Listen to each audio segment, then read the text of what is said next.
자, 이번 시간은 교재 117페이지 보시면 19번 지금 협회에 들어갈 차례죠. 협회는 지금 19번하고 20번 나와 있는 두 가지 이제 관련 규정을 한번 정리 한번 해보실까요? 협회 관한 부분.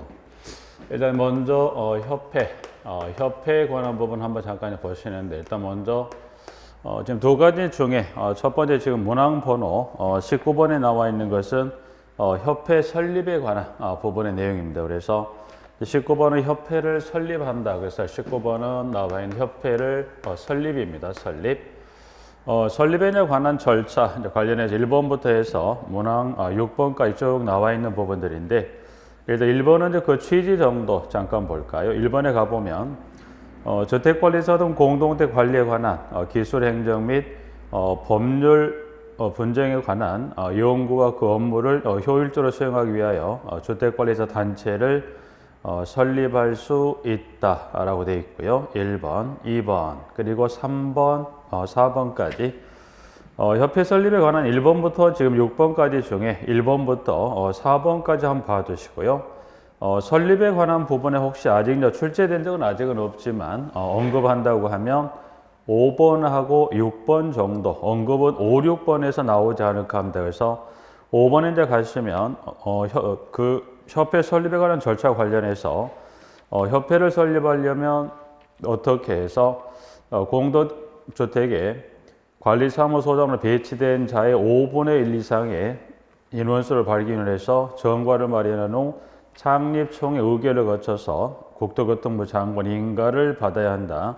인가받은 정관을 변경하는 경우도 또한 같다. 그래서 일단 협회 설립은 지금 보신 대로 1번부터 쭉 나와 있는 것 중에 총 6가지 중에 5번하고 6번은 준비하시면 큰 문제 없을 것 같긴 합니다. 그래서 5번에서는 지금 두 가지 이제 보시면 지금 두 가지를 한 것은 소장으로 배치된 이제 얼마 이상의 인원수가 필요하다. 그래서 소장으로 배치된 지 얼마 이상인가요? 5분의 1 이상의, 그래서 5분의 1 이상의 인원수가 발견을 해서 창립총 의결을 거치는 거죠.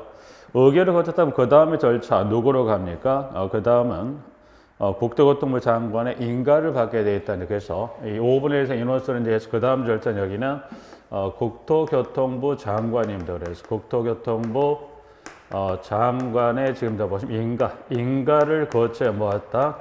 이 협회를 설립할 수 있다. 이제 일단 설립은 문항 5번에서 숫자 관한 부분하고 그 관련 대외 업무는 누구한테 갑니까? 해서 보면 국토교통부 장관에게 갑니다. 해서 문항 5번하고 6번.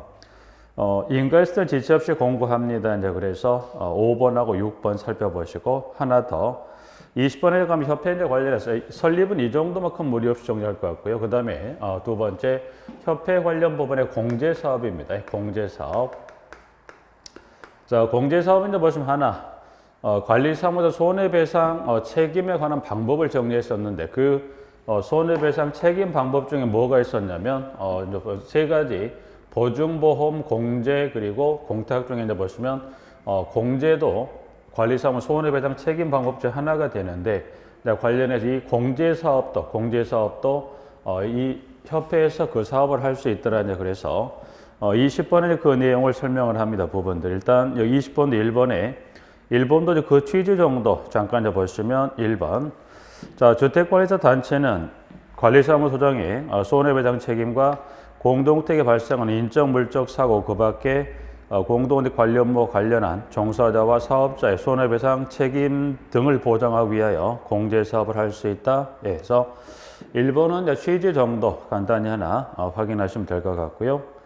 자, 그 다음에 두 번째 나와 있는 부분 하나 보시는 부분들인데, 자, 그러면 이 공제사업에 관한 부분입니다. 부분들은. 자, 문항 2번에 가시면 주택관리단체는 공제사업을 하려면 공제규정을 제정하여 국토교통부 장관의 승인을 받아야 한다. 공제규정을 변경하는 경우에도 또한 같다고 했어요. 그러면 여기도 이 공제사업을 하려면 절차는 무슨 절차를 보니까 여기도 절차는 공제사업을 하려면 여기도 지금 보신 대로 여기는 국토교통부 장관이죠. 그래서 국토교통부 장관의 여기 보시면 승인을 얻는 절차, 승인이 있어야 뭐 할 수 있다? 협회가 공제사업을 할 수 있다는 거예요. 일단 여기서 잠깐 이제 중간 정리 한번 하고 간다 하면 지금 협회 관련 부분에 두 가지였어요. 협회를 설립하거나 그리고 이 협회가 공제사업을 하고자 할 때 이 두 가지 관련 설립이나 이 공제사업 관련 부분에 있어서 그 대위 업무는 누가 그 대위 업무를 합니까? 봤을 때 지금 보시면 누가 그 업무를 하더라 보니까 여기는 국토교통부 장관이 하는 걸 보면 지금 보신 대로 일단 이 관련 대위 업무는 누가 하더라? 국토교통부 장관이 한다 해서 혹시 협회 설립이나 또는 두 번째 공제사업에 관한 부분에 대해 있어서 만약에 이 국토교통부 장관을 대신해서 혹시나 시도지사나 그리고 시정고속구청장이 나와서는 안 됩니다. 관련해서는 이 두 가지 모두가 누가 나와야 돼요? 장관이 나와야 된다는 거예요. 그거 꼭 하나 좀 주의해 두시고. 자, 한 장을 그냥 넘겨서 이제 관련 부분 한 장을 넘겨봤더니 이제 03번부터 쭉 해서 나와 있는 부분들 중에 자, 지문 넘겨서 3번에 118페이지 상단에 03번 나와 있는 부분들인데 자, 여기 이제 보시면 박스 보충학습 나와 있고요. 그 두 번째 보충학습 가보면 공제사업 할 때 지금 공제규정의 포함 관련해 두 번째 보충학습에 가보면 1번하고 1, 2, 3번에 관한 부분에 나와 있는데 공제규정의 포함사항 총 세 가지입니다. 두 번째 보충학습 1과 2, 2와 3에서 1, 2, 3에 따른 세 가지가 포함된 공제규정을 정하게 되어 있는데 여기는 그 세 가지 중에서 그 세 번째 나와 있는 책임준비금의 적립비율 잠깐 볼까요? 적립비율. 그래서 여기서 이제 보면 이 공제사업 크게 뭐 내용은 많이 없고 일단은 가장 첫 지금 보신 대로 누구한테 가서 장관의 승인을 받는 절차 이게 하나 정리가 됐다면 그 공제규정 중에 하나 책임준비금 예산화 책임준비금의 적립비율입니다. 적립비율. 그래서 자, 책임준비금의 적립비율에 대해서 하나 그걸 한번 살펴보고 좀 더 설명을 드리면 자, 3번에 가면 책임준비금의 적립비율은 뭐더라? 공제료 수입액이 얼마? 100분의 10 이상. 그래서 여기는 들어오는 공제료 수입액이 얼마? 100분의 10 이상. 100분의 10 이상이라는 예산에 보면 그 공제 규정 중에 하나, 이제 그 세 가지 중에서 마지막 이 책임준비금의 적립비율이다 해서 100분의 10이다. 그러면 여기서는 말하는 책임준비금의 적립비라는 요 개념 정도. 자, 이건 무슨 말이더라? 좀 전에 관리사무장 손해배상 책임 방법 중에 공제도 하나의 방법에 들어간다고 그랬어요. 만약 관리사무소장이 공제를 가입을 했다고 한다면 어떻게 돼요? 어떤 고의 과실이라도 물적 손실이 발생하면 분명 지급 청구가 들어올 거예요.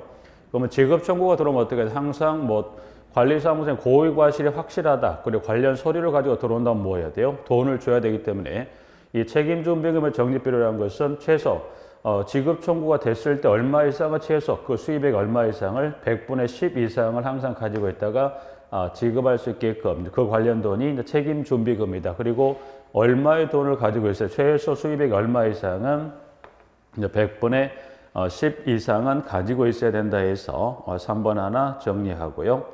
자, 박스 밑에 가면 동그라미 4번입니다. 4번.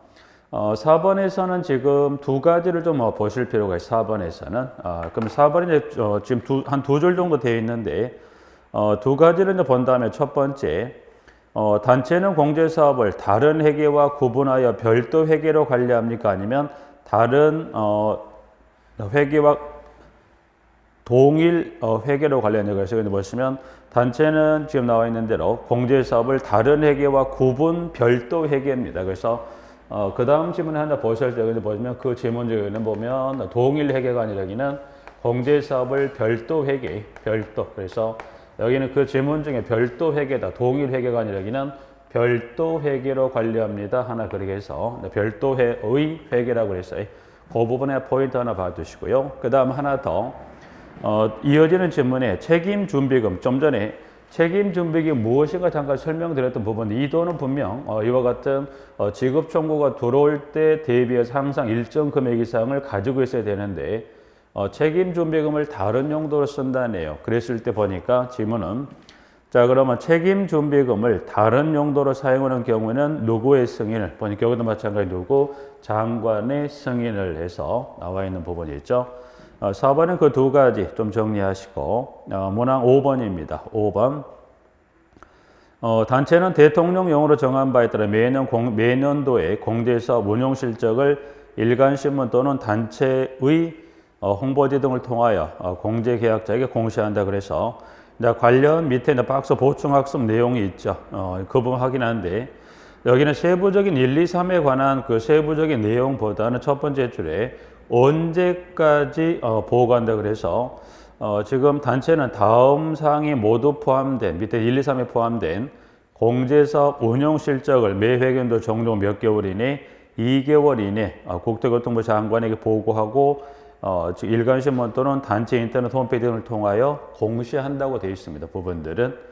네, 그래서 1, 2, 3에 관한 부분 하나 잠깐 봐주시고 자 그리고 문항 6번에 6번도 지금 첫 출발에 누가 나온가요? 국토교통부 장관은 단체가 이 법 및 공제규정을 지키지 않으면 공제사업의 건전성을 해치 우려가 인정되는 경우는 시정을 명합니다.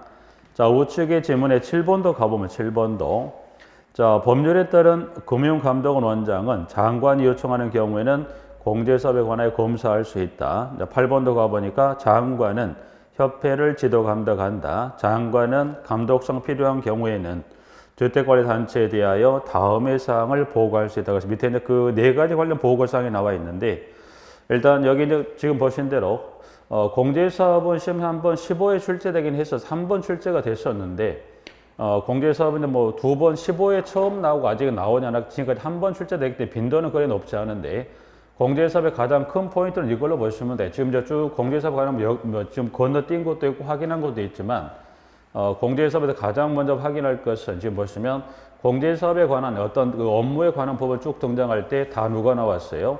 국토교통부 장관이나 지금 몇 번 계속해서 반복 나온 부분들, 즉 공제사업 관련한 부분은 일단은 대외 업무는 누가 나와야 되더라. 물론 인가승인 요것도 중요하겠지만 이때 누가 나옵니까? 장관이. 그리고 준비금의 적립비율 얼마가 돼요? 10. 그리고 이거는 별도 회계로 합니까? 네, 별도 회계로 하고요. 그 다음에 개월은 지금 보니까 2개월짜리 하나 좀 전에 하나 있었던 관해서 2개월에서 공제사업은 이 용어 그리고 지금 이 지문하고 별도 회계 2개월 정도에서 여기가 이제 포인트 물론 지역적으로 들어간다면 기타 뭐 포함상이나 기타 내용도 물어볼 수 있지만 그렇게까지 지역적으로 들어갈 필요는 없겠더라. 그래서 요 정도 내용 정도만 포인트를 잡아서 공제사업 정리합니다. 부분들은. 그리고 협회는 지금 딱 두 가지 설립에 관한 절차 그리고 공제사업 관련 규정 이 두 가지 정리하는데 이 두 가지 지금 박스 처리 이 노란색 박스라는 것은 협회를 설립하거나 공제사업 하려면 그 대외 업무다 누가 갑니까? 국토교통부 장관의 뭐 인가나 승인 이 지문도 확인할 필요가 있겠지만 더 중요한 것은 누구에게 갑니까? 장관에게 간다는 거예요.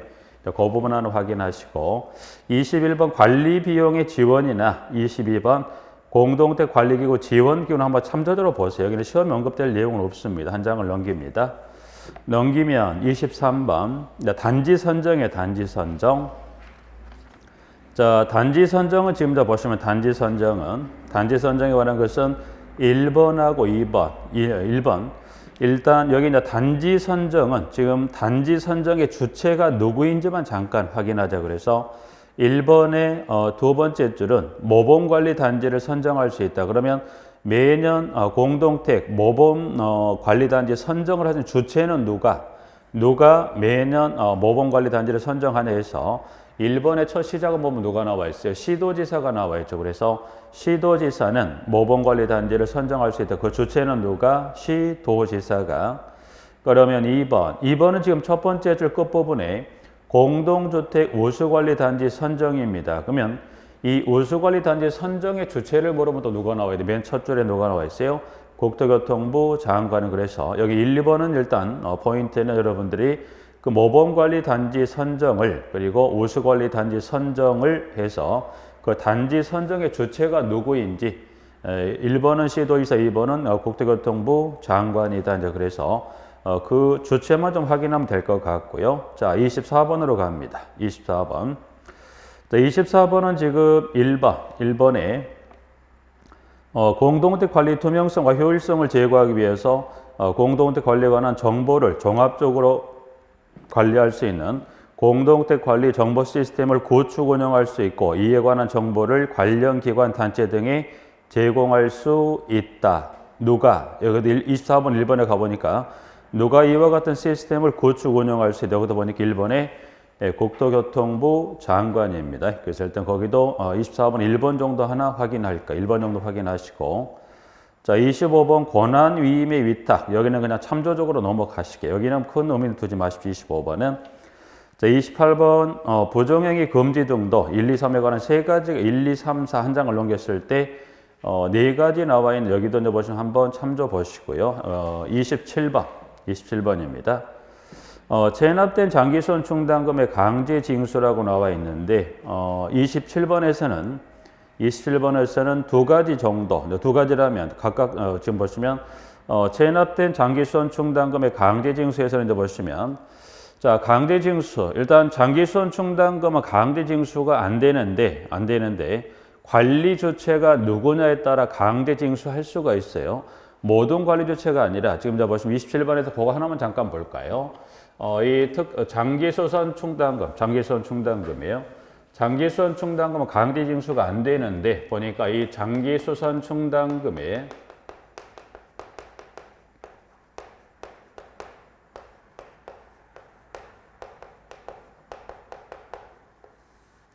장기소선 충당금 강제 징수 안 돼요. 근데 이 장기소선 충당금을 강제 징수할 수 있는 지금 여기서 강제 징수는 누가 강제 징수할 수 있다고 이야기냐면 관리 주체, 즉 관리 주체라는 건 공동택을 관리하는 자를 관리 주체로 했었고 이 관리 주체는 장기소선 충당금을 강제 징수가 안 됩니다. 근데 관리 주체 중에서 강제 징수가 허용되는 주체라고 볼 수 있죠. 그래서 지문에 이제 보시면 첫 시작에 국가 또는 지방자치단체가 그렇죠. 그래서 국가 또는 지방자치단체인 관리주체. 그래서 여기는 강제징수가 가능한 것은 관리주체의 범위 중에 누가 될 수 있다. 국가하고 지방자치단체죠. 그래서 국가 또는 지방자치단체가 관리주체인 경우에 한해서입니다.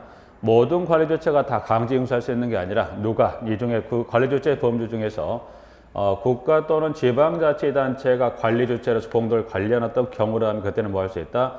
장기소선 충당금을 강제징수한다고 되어 있는데 여기는 하나 이제 뭐 박스 여기 이제 그 밑에 내용이 나와 있긴 한데 이제 강제징수는 하나 더 해서 장기소선 충당금도 강제징수할 수 있지만 자 일단 질문 한번 먼저 보고 가볼까요? 자 국가 또는 지방자치단체가 관리주체가 관리하는 공동 장기소선 충당금 또는 관리비가 체납된 경우 국가 또는 지방자치단체는 국세 또는 지방세 체납 처분에 따라 해당 장기소선 충당금 또는 관리비를 강제징수할 수 있다. 그래서 여기 보면 강제징수는 장기소선 충당금 제목은 요것만 내놨지만 하나 더 한다면 뭐를 관리비죠. 관리비. 그래서 여기는 지금 보면 두 가지라면 보면 일단 강제징수할 수 있는 항목은 뭐를 강제징수할 수 있다.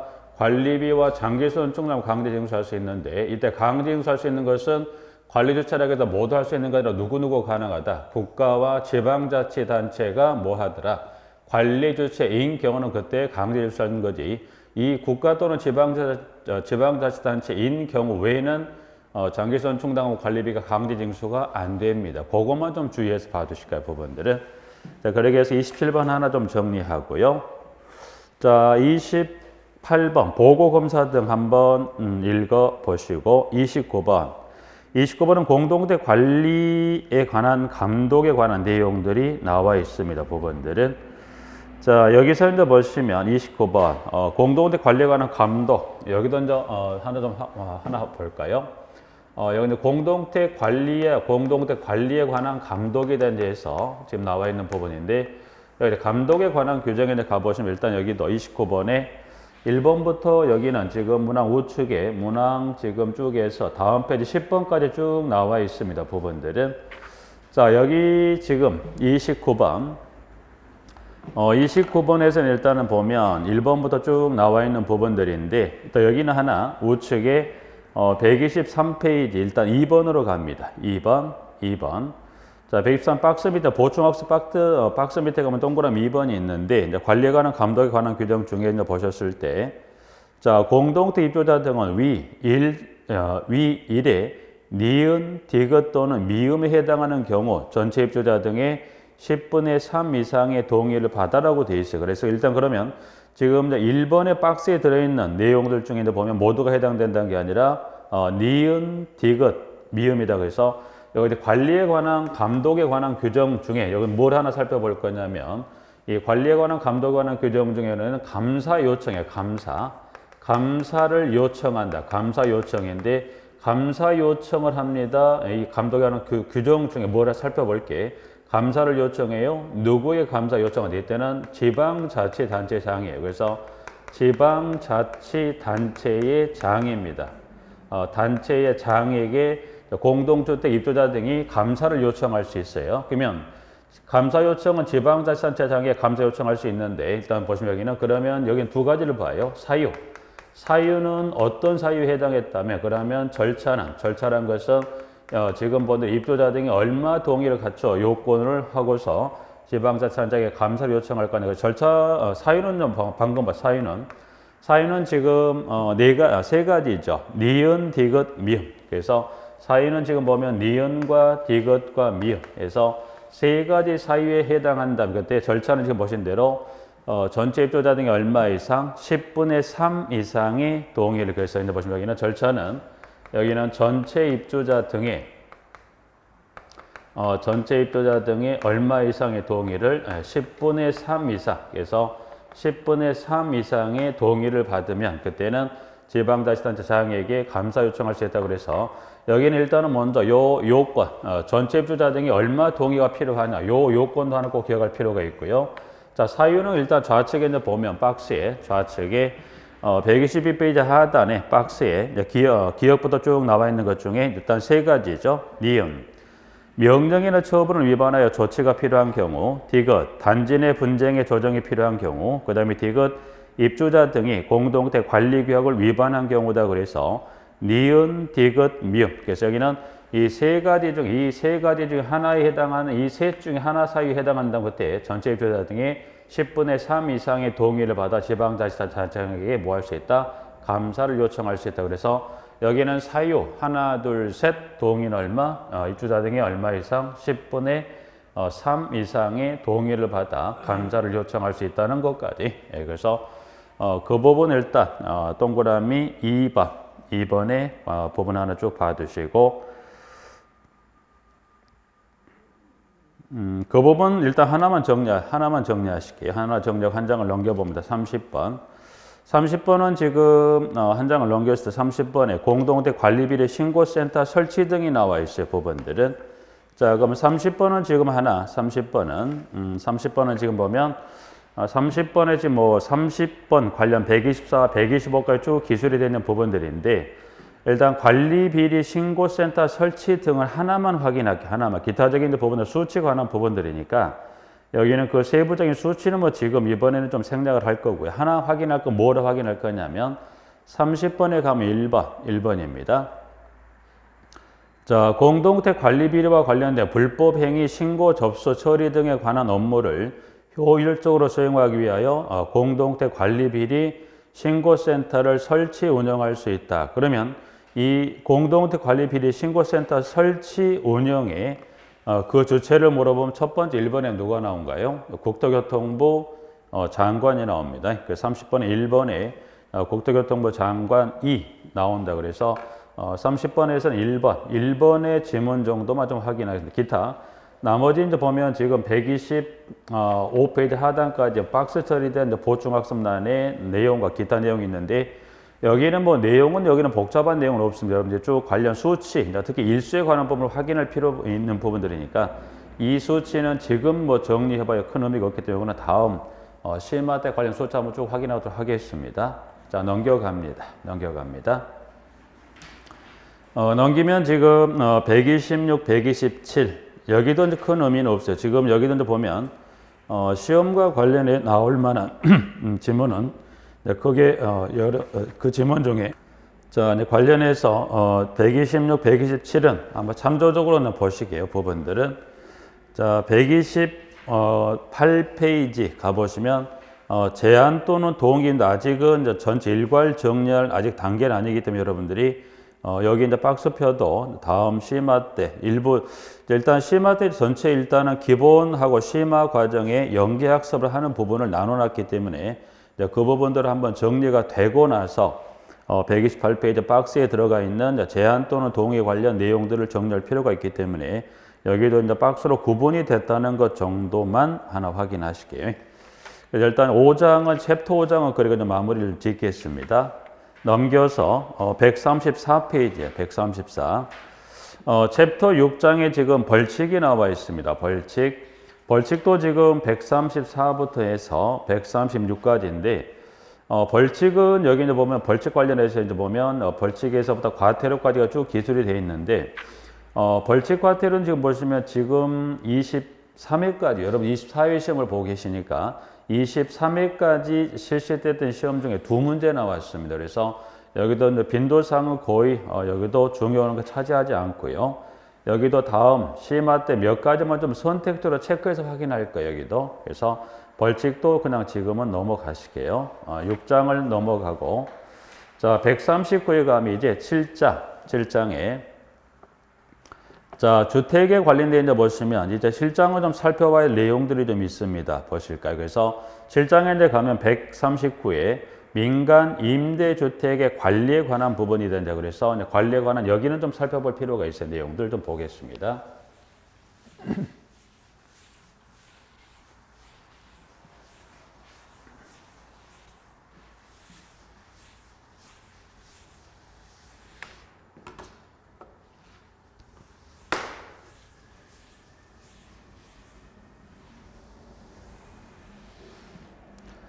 자, 이제 관리는 이건 민간 임대주택을 이제 관리하자 이제 그래서 챕터 7장에 이제 139페이지가 나와 있는데 일단 01번 민간 임대주택의 관리입니다. 그래서 여기 이제 보시면 관리하는 적은 무슨 주택을 여기 관리하자?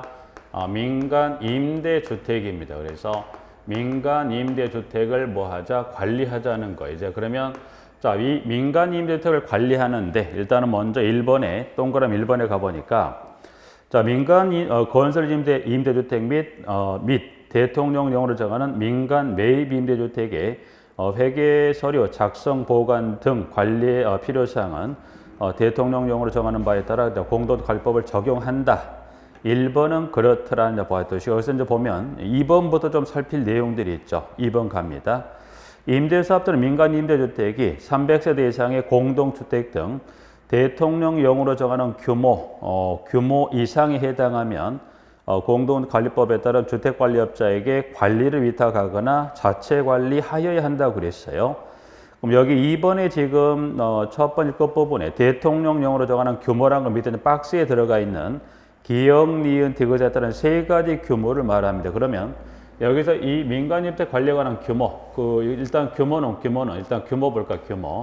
그 민간임대 규모가 어느 규모에 해당한다는 그래서 보니까 박스에 들어가 있는 세 가지를 보니까 규모는 일단은 세대로 봤을 때 몇 세대 이상, 300세대 이상의 공동주택이다. 그래서 세대 수는 지금 보면 300세대 이상. 그래서 300세대 이상의 공동주택이라면 자, 두 번째는 승강기가 설치되어 있어요. 그래서 두 번째는 보면 승강기가 설치돼. 그 승강기가 설치된 공동주택이라면 또 규모가 하나가 세 번째 난방은 무슨 난방인가요? 중앙집중식 난방 방식이다. 그래서 난방은 지금 보시면 중앙난방 방식의 공동주택이다. 그러면 이 민간임대주택 이 세대수라든가 승강기 설치라든가 이 중앙난방인 경우래요. 그럼 이 세 가지 중에 하나에 해당한다면 이 규모 중에 하나에 해당한다면 그때는 관리 방식이에요. 관리 방식. 그럼 이 중에 하나에 해당한다면 그때 이 민간임대택을 어떤 관리 방식에 의해서 관리할 거냐. 그래서 관리 방식은 두 가지 중에 하나 선택을 해야 돼. 두 가지 선택한다는 거 지금 보니까 공동주택관리법에 따라 무슨 관리를 선택하거나 위탁관리요. 위탁관리라는 건 누구에게 여기를 주택법에 따른 등록한 주택관리업자에게 위탁관리를 할 수 있죠. 그래서 이 중에 하나 해당한다면 관리 방식은 지금 보신 대로 위탁 관리할 수도 있지만 무슨 관리할 수도 있다. 관리 방식은 자체 관리입니다. 자체 관리. 자체 관리 개념을 이제 보시면 여러분 자체 관리는 이 민간 임대주택 임대사업자가 스스로 임대 기간 동안 스스로 관리한다고 무슨 관리? 자체 관리. 그래서 용어 하나 구분할 필요가 있는 거죠. 뭐랑 하나 구분할 필요가 있냐면 지금 보는 건 무슨 주택인가? 지금 보고 계신 거는 민간 임대주택이죠. 그래서 자, 민간 임대주택, 임대주택이 있어서 용어가 자체 관리라고 한다면 임대사업자가 임대기간 동안 스스로 하는 관리가 무슨 관리? 자체 관리예요. 근데 지금 여러분이 분양 공동체 있죠. 분양주택에 있어서 스스로 관리한다는 표현은 뭐를 쓰고 있냐면 그거는 자치관리라고 해요. 자치관리. 자치관리나 자체관리의 개념은 똑같습니다. 자치관리라는 건 이 분양주택에 있어서 입주대표회의가 그 자체관리 기구를 구성해서 스스로 하는 관리가 무슨 관리? 자체관리. 그러니까 여러분이 표현만 이 민간 임대주택을 스스로 한다는 표현을 뭘로 쓰는 거예요? 자체관리. 분양주택을 스스로 한다는 게 무슨 관리? 이게 자치예요. 그러니까 여기는 적용되는 법령에 관해서만 좀 그 법령에서 표현만 다를 뿐이지 자체나 자체관리는 다 뭐하더라? 스스로 하는 관리를 말하는 그 부분으로 해서 그래서 이 규모가 셋 중에 하나에 해당하는 그때 뭐 할 수 있다? 위탁관리하거나 자체관리할 수 있다는 겁니다. 자, 그러면 자체관리할 수 있다. 그렇다. 그 자체관리하여야 한다. 그러니까 둘 중에 하나. 위탁관리하던가 자체관리하여야 한다. 2번. 자, 그리고 3번에 가보죠. 임대사업자가 민간주택을 자체관리하려면 대통령령과는 기술력 장비를 갖추고 국토교통부령으로 정하는 바에 따라 시장고속선이 뭘 받게 돼 있다? 인가를 받아야 한다고 그랬습니다. 인가를 받게 돼 있어요. 그래서 여기는 보면 자체관리는 절차상 이 관련 법의 규정에 따라서 민간임대주택이 자체관리가 된다면 이때는 절차는 무슨 절차까지 거치게 돼 있다? 인가 절차. 그 시장고속청장의 인가를 받아야 되는 절차를 두고 있다. 그런데 분양공동택은 인가 절차, 여기는 인가 절차 규정이 없습니다. 그런데 어디? 임대주택이 자체 관리할 때는 무슨 절차를 거치게 돼 있다? 인가 절차는 거치게 돼 있습니다. 그거 하나만 구분해 놓으실까요?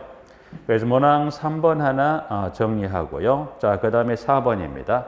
4번은 지금 민간 임대주택을 공동 관리하는 게요. 공동. 자, 그럼 4번에 가보죠. 임대사업자가 동일한 시, 군 지역에서 민간 임대주택을 관리하는 경우에는 대통령령으로 정하는 바에 따라 뭐 할 수 있다? 공동으로 관리할 수 있다고 그랬어요. 그래서 민간 임대주택을 여기를 공동 관리할 수 있다. 공동 관리. 자, 공동 관리라는 게 예를 들어서 A라는 민간 임대주택이 하나 있고요. 그 다음 B라는 민간 임대주택이 있어요. 그러면 여기는 이 A, B 이 두 개 모두가 다 민간 임대주택인데 요 민간 임대주택을 뭐하죠? 이거를 공동 관리. 자, 공동 관리입니다. 자, 그럼 민간 임대주택을 공동 관리해요. 그럼 공동 관리하는데 이 두 개 단지를 공동 관리한다고 예를 가정을 해서 자, 그럼 이때 그러면 이 두 개 단지가 서로 공동 관리가 되려면 뭐가 필요합니까? A, B 각각 단지의 일정한 자들의 동의가 필요해요. 그래서 여기는 동의는 그러면 누구 동의가 필요하냐? 5번에 가보니까 5번은 지금 민간 임대주택을 공동으로 관리할 수 있는 경우는 단지별로 임차인 대표회의 또는 임차인 과반수의 서면 동의를 받는 경우라고 되어 있어요. 자, 그런데 동의는 즉 임차인 대표회의가 할 수도 있고 또는 임차인 과반수 서면 동의가 필요하다고 그랬는데 임차인 과반수 양가로 가보니까 단서가 있어요. 보시면 임차인 과반수라고 해서 양가로 가보니까 이때는 임차인 대표회의를 구성하지 않은 경우만, 그러니까 임차인 대표회의가 구성했던 임차인 대표회의가 동의할 수 있지만 만약 해당 민간 임대주택에 뭐가 구성이 안 돼 있다. 임차인 대표가 구성되어 있지 않다면 그때 누가 동의합니까? 임차인이 동의할 수 있다는 거예요. 그래서 여기는 일단은 일단 민간 임대주택의 공동 관리 때는 지금 보신 대로 여러분들이 동의는 누가 동의할 거냐. 그래서 임차인 대표회의가 동의합니다. 네. 근데 임차인 대표가 구성이 되어 있지 않다고 한다면 그때는 누가 동의해요? 임차인의 동의가 필요하다는 것까지 좀 구분해서 하나 확인하셔야 됩니다. 네, 그게 5번입니다. 5번에 관한 부분하고 하나 정리했고요. 부분들은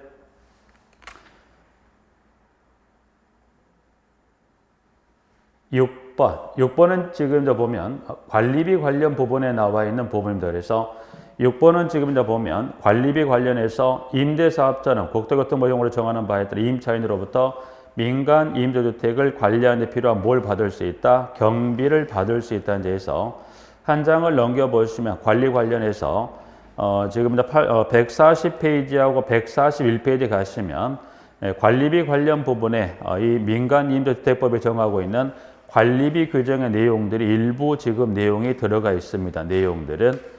그래서 여기 지금 보충학습란이 있죠. 보충학습란에 140과 그리고 140 여기는 다음 시마 때 좀 정리하시게. 시마 때 민간임대주택과 관련된 관리비 규정은 거의 출제하고 좀 출제가 연계했을 때 출제 문항수가 지금까지 한 2문제밖에 나오지 않았기 때문에 여기는 일단은 경비를 받을 수 있다는 정도까지 하나 좀 정리하시고 밑에 가면 좀 임차인 대비회의를 잠깐 언급을 드렸었는데 임차인 대비회의 좀 잠깐 정리 한번 해보실게요.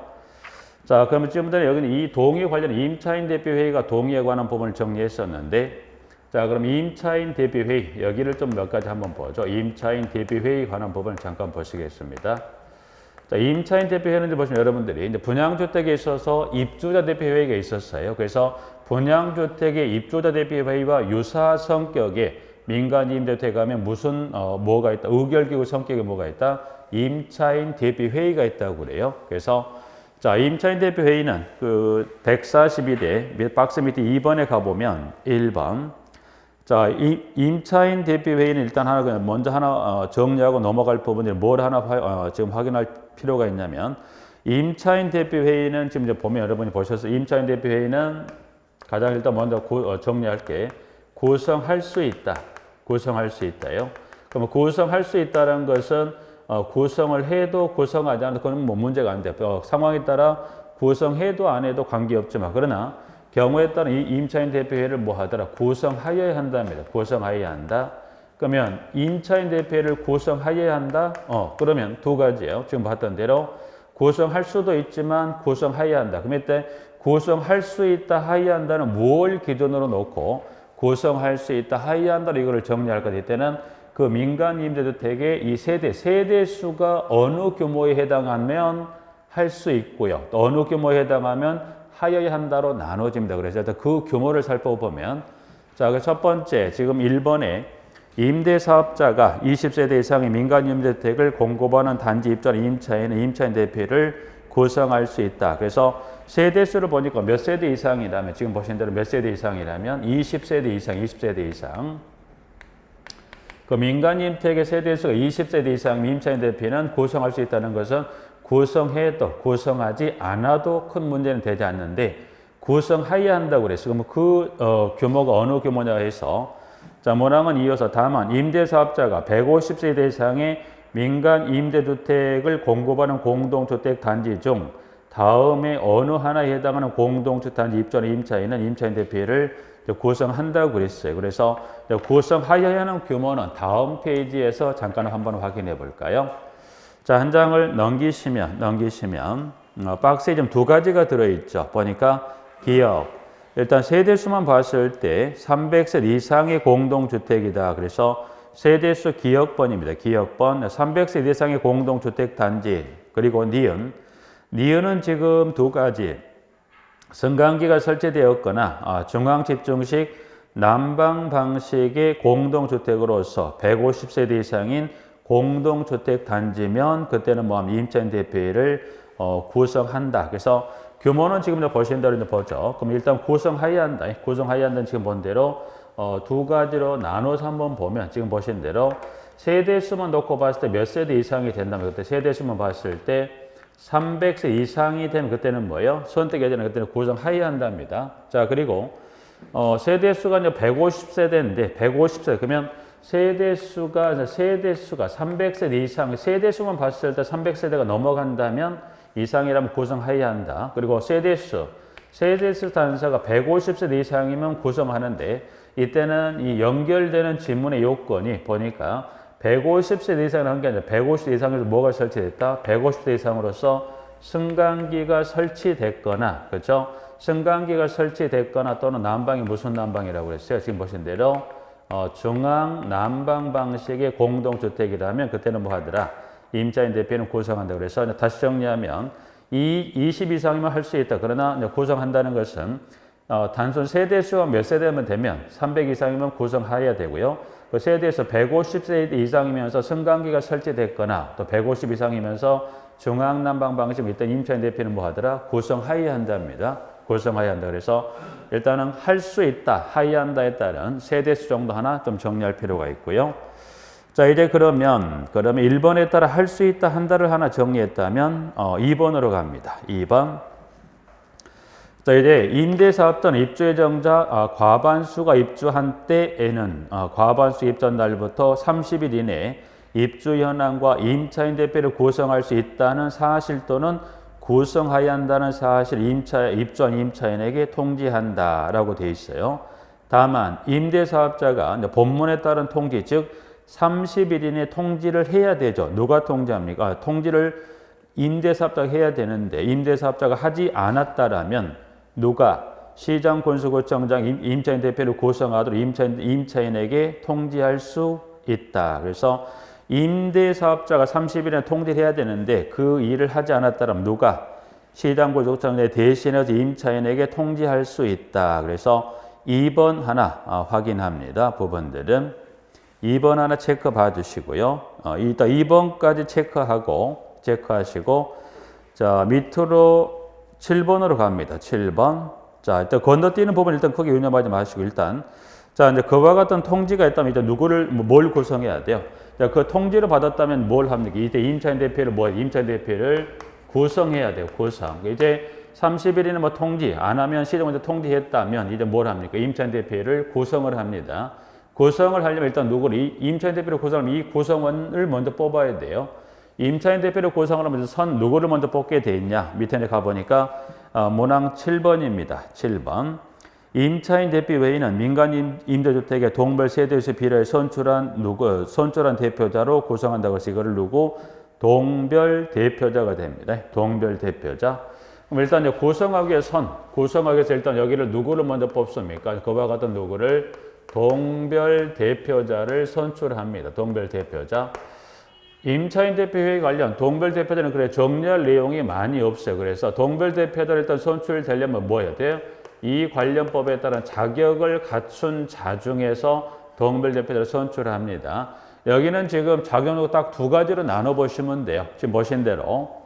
자, 그럼 우측에 지금 문항 번호 8번에 가보시면 동별 대표자가 될 수 있는 사람은 해당 민간 임대주택 단지에서 1개월 이상 계속 거주하고 있는 임차인이 동별 대표자가 될 수 있어요. 그래서 이 자격 요건을 갖춘다면 될 수 있는데 자, 다만 최초로 임차인 대표를 구성하는 그렇지 않다는 것은 자, 동별 대표자 자격은 크게 봤을 때 6개월 이상의 계속 거주하고 있는 임차인이 동별 대표자로 선출될 수 있는데 그런데 최초로 구성이 되는 경우 있겠죠. 최초로 구성하는 경우는 그러하지 않다는 것은 임차인 대표회가 최초로 구성이 되는 경우는 뭘 고려하지 않겠다는 거예요. 6개월 이상의 계속 거주 요건은 필요 없습니다. 그럼 그때는 누구면 돼요? 임차인의 자격만 갖추면 돼요. 그래서 8번의 동별 대표자는 이제 두 가지로 나누어 정리하시고 자, 그러면 6개월에도 계속 거주 요건이 필요치 않은 경우에 따라 두 가지 어느 경우든 선출에 대해 구성을 했습니다. 자, 구성했다면 누구를 뽑아줘야 돼요? 지금 대표할 임원을 선출하는데 임원은 지금 9번에 회장 1명, 부회장 1명, 감사 1명을 동별 대표자 중에서 선출합니다. 그래서 각 회장, 부회장, 감사를 각 1명을 선출합니다. 9번, 10번. 자, 임차인 대표 회의 소집은 여기는 해당 민간 임대주택의 관리 규약이 아니라 여기는 이 관련법의 시행령에서 회의 소집에 관한 일수를 여기는 특정을 지어놨어요. 그래서 보시면 자, 회의를 소집하는 경우는 소집일 5일 전까지 목적 일시 및 장소 등을 임차인에게 알리거나 공고합니까? 네. 그래서 여기는 법에서 5일 전까지 회의 관련 사항을 알리거나 공고한다라고 해서 10번, 11번, 12번. 이제 그럼 5일 전까지 알리거나 공고해서 회의가 개최가 됐을 거예요. 그럼 12번에 회의가 끝났으면 결과물로 뭐가 남죠? 회의록이 남을 거예요. 회의록이. 그러면 그 회의록에 관해서 이제 보면 12번은 크게 두 가지로 보시면 돼요. 두 가지인데 보면 하나는 묶어집니다. 뭐가 묶어지냐면 회의록을 작성 보관. 이 임차인 대표 회의록은 작성과 보관의 주체가 다른 게 아니라 작성에서 보관까지 누가 합니까? 임차인 대표회의가 작성하여 보관한다고 되어 있고요. 이 작성 보고라는 이 회의록에도 임차인이 회의록에 열람을 청구하거나 자기 비용으로 복사를 요구하는 경우는 뭐예요? 그에 따라야 한다. 그러면 결국 그때는 뭐하다? 그때는 보여주고 복사해주면 되는 겁니다. 부분들은. 그래서 지문은 이제 보시면 12번. 임차인 대표 회의록은 크게 두 가지. 작성 보관에 관한 조치 하나 정리하시고 그다음 두 번째 그 회의록에 관련한 열람이나 자기 비용 복사 요구하는 경우는 그에 따라야 한다는 건 뭐예요?